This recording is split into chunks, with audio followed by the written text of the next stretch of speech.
Je, ungewezaje kuishi ukiwa na mtu anayekuzimia kila unapojaribu kuangaza? Sauti yangu inapasuka kama mlio wa moyo uliojaa maumivu na siri. Tame, mwanamke aliyekuwa kila kitu kwa familia yake, lakini kwa nini alihisi kama kivuli? Hii ni hadithi ya wivu, usaliti na mwanga uliopiganiwa hadi mwisho. Moja, utangulizi wa tabia. Tame alikuwa binti wa kwanza, dada mkubwa, yule wa kutegemewa. Moyo wake ulikuwa kama moto wa jiko, unawaka kimya lakini hausifiwi. Alipika supu kwa crayfish na kujiamini, akachinja kuku kwa pigo moja, akawasha makaa hata mvua ikinyesha. Lakini nyumbani kwake alikuwa wa pili kila wakati, nyuma ya dada yake mdogo, Chisum, nyota wa familia. Chisum alikuwa laini, mwenye ngozi nyepesi na uzuri wa asili ambao wageni walisifu. Huyu dada yako mdogo ni kama malaika, wakati Tame akipata tabasamu la adabu tu. Maumivu yake yalikuwa ya kimya, kama uchungu wa mtoto anayehisi upendo ukiwa mkali kwa mwingine na kimya kwake. Alisafisha, akapika, akaokota mawe kwenye mchele, lakini sifa zilikwenda kwa Chisum. Moyo wake ulianza kujifunga, akauhifadhi kama nguo iliyokunjwa ndani ya sanduku. Lakini siku moja, kila kitu kilibadilika. Mbili, mabadiliko ya maisha. Tame, sasa mwenye umri wa miaka 24, alikuwa amejifunza kuishi kimya. Asubuhi moja alikuwa akifagia ua kama kawaida, gari la SUV jeusi lenye kumudu barabara mbovu likasimama mbele ya nyumba yao. Dirisha likashushwa na sauti ikasema, "Samahani, nataka kumudu Bwana Jofuro, mawakala wa ardhi." Tame akasimama, akapangusa jasho, akajibu, "Paka vizuri, kisha tembea nyuma ya ua huu.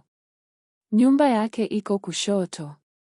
Mwanaume huyo, Cheb, alitazama jina lake, Tame, na kumpa tabasamu linalowasha moto ndani yake. Aliondoka, lakini jioni hiyo alirudi na begi la soda baridi. Hii ni kwa mama yako, alisema, na pia kukushukuru wewe, Tame." Moyo wake ulianza kuyumba. Cheb alirudi tena akiwa na chakula, tabasamu na maneno ya fadhili. Hakumudu kila kitu mara moja, lakini fadhili zake zilimudu Tame kuona thamani yake. Alikuwa tofauti, hakumudu kazi yake, alimudu yeye. Alizungumza naye kuhusu ndoto zake za kuwa mhasibu, akamudu, "Jinsi unavyojibeba, mtu atadhani una digrii 2 tayari." Kwa mara ya kwanza, Tame alianza kuamini hivyo. Je, hii ilikuwa mwanzo wa furaha yake au mtego wa hatima? Tatu, ndoa na maisha mapya. Baada ya wiki chache, Cheb alimudu Tame kuwa mke wake. Harusi yao ilikuwa ya kishindo, mtaa wote ulisimama kwa siku 3 za muziki, chakula na dansi. Tame, kwa mara ya kwanza, alihisi kama nyota. Alipokanyaga gari la Cheb, pete yake iking'aa, alijisemea, hivi ndivyo inavyohisi kuonekana.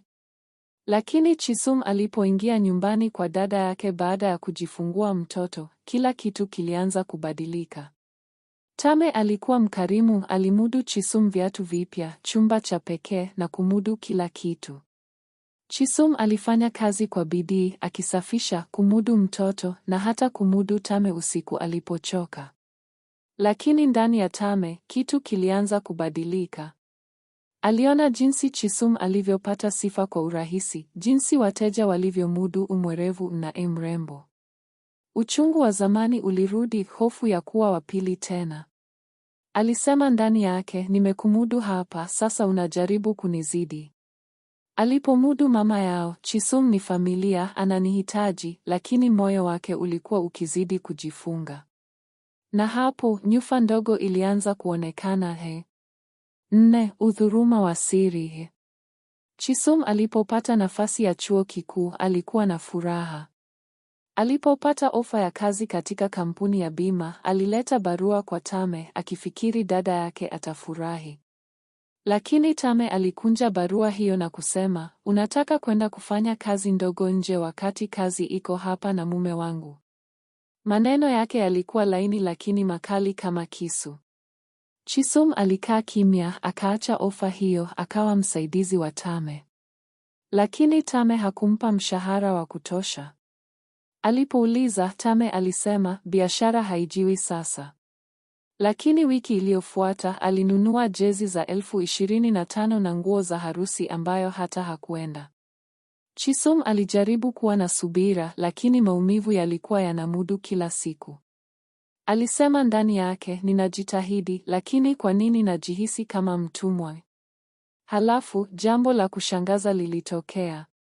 Wanaume waliomudu Chisom walianza kumudu kama ana kasoro, wakasema ana hasira au masuala ya akili. Chisom alijilaumu, akaanza kufikiri ana mume wa kiroho anayemudu kila mtu. Alisali kwa moto, Baba, kila mume wa kiroho anayenizuia achomwe na moto. Lakini hakuna kilichobadilika. Alilia usiku akijiuliza, kwa nini kila mtu ananichukia? Je, ilikuwa ni roho mbaya au kitu kingine kilichokuwa kinamudu? 5. Ufunuo wa ukweli. Siku moja Tame alimudu Chisom simu yake ili amudu anwani ya mteja. Chisom alipopitia WhatsApp, ujumbe ulitokea kutoka kwa David, mwanamume ambaye Chisom alikuwa akimudu naye. Ujumbe huo ulisema, nampenda dada yako, Chisom, hata kama ni mwizi. Tutashughulikia pamoja. Chisom alisoma tena. Mwizi. Alifungua gumzo na hapo aliona ujumbe wa Tame akimudu David. Chisom ana matatizo, alikuwa akiiba nyumbani kwetu tangu mdogo. Sio imara kiakili, lakini ni msichana mzuri. Moyo wa Chisom ulivunjika. Dada yake pekee alikuwa akimudu uongo nyuma yake, akimudu wanaume wote waliomudu Chisom. Alipomudu Tame hakupata msamaha. Tame alijikaza akasema, na nini? Unafikiri simudu jinsi wanavyokutazama? Chisom ni mwerevu, Chisom ni mrembo, hata mume wangu anasema hivyo. Maisha yangu yote nilikuwa kivuli. Sasa nina mwanga na hautaunimudu. Chisom alihisi dunia ikimu, kama kila kitu alimudu kilikuwa ni uongo. Mimi na dada yangu. Baada ya nimekupa yote, alisema, sauti yake ikitetemeka. Alikunja nguo chache, akachukua hati zake na akaondoka. Tame alipiga kelele, ukienda usirudi, lakini Chisom hakugeuka. Je, Chisom alikuwa anaondoka kwenye jehanamu au anaingia kwenye vita vipya? 6. Maisha mapya na mshangao. Chisom alikaa kwa rafiki yake Daisy, na wiki moja baada ya hapo alipata kazi kama katibu katika kampuni ndogo. Mkurugenzi wake alimudu alikuwa na tabia tofauti kama alivyomudu bintiye mdogo. Alisema, wewe ni tofauti, nafasi hii ni yako. Chisom alianza kupumua tena akisema, labda hadithi yangu haimalizii machozi. Siku moja mkurugenzi alimudu, nataka ukutane na mtu. Ilikuwa ni Chidi, mwanaume mwenye tabia ya mpole, mwenye akili na macho yanayobeba hadithi. Alisoma Uingereza, lakini baba yake alisisitiza apate mke wa Kitanzania. Walianza kuongea polepole, chakula cha mchana, simu, hadithi za maisha. Chidi hakumudu kumudu Chisom, alimudu kumudu uponyaji wake. Baada ya miaka 2 walichumba. Tame aliposikia kuhusu harusi alicheka kwa kejeli. Huyu msichana ana haraka, atakasirika, alimudu mama yao. Lakini Chisom alikuwa amepata amani na Chidi alimudu kuhisi salama na kuonekana. Lakini maisha ya Tame yalikuwa yanaporomoka. 7. Mwisho wa hadithi.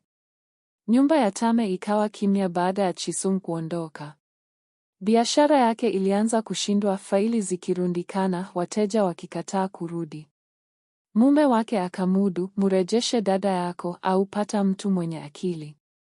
Tame alikataa akisema, hata wewe unataka kunirudisha kwenye kivuli chake. Biashara ikaporomoka, mume wake akamudu talaka na Tame akarudi kijijini. Aliketi chini ya mti wa mango akichunguza maisha yake. Nyuma yake, mama yake alikuwa akijiandaa kwenda Uingereza kwa mwaliko wa Chisom, ambaye sasa alikuwa na maisha mapya na familia yake. Tame alibaki peke yake, akijilaumu kwa mwanga aliopoteza, sio kwa sababu hakukuwa na moto, bali kwa sababu alitaka mwanga wake pekee uweze kuangaza. Mwisho. Hadithi hii si ya wivu tu, ni kuhusu jinsi kiburi kinavyoweza kugeuza upendo kuwa sumu. Upendo haushindani. Mwangaza wa mtu mwingine sio tishio lako. Tame alikuwa na kila kitu isipokuwa amani, na alipojaribu kuzima mwanga wa Chisum, alipoteza wake mwenyewe. Je, una maoni gani kuhusu dada kama Tame, ambaye alifanya kila kitu ili kuzima mwanga wa dada yake? Shiriki mawazo yako katika maoni, like, share na subscribe kwa hadithi zaidi. Tazama hadithi inayofuata ili ujue jinsi maisha ya Chisum yalivyokuwa. Mpaka wakati mwingine, kwaheri.